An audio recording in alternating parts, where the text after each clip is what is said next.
На денешниот состанок на претседателството на ДУИ ќе се разговара за тоа дали тие да ја поддржат владата до опозиција или пак да бидат дел од неа, дознава нова од избори во партијата.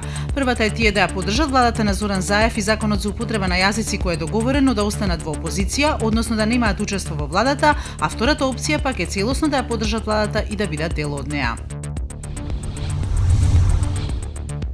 МВР склучи договор за јавна набавка вреден 460.000 евра за телефонско закажување за лични карти. Се работи за кол-центар за период од 2 години, а набавката ја добила единствената фирма што се јавила на тендерот Симболико Доел Скопје.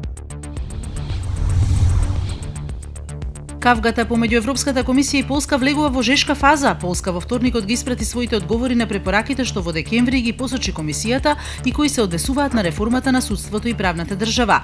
Опцијата која одамна се разгледува е активирање на членот 7 од Европската повелба. Со овој член и се одзема на Полска правото на глас во Европската унија.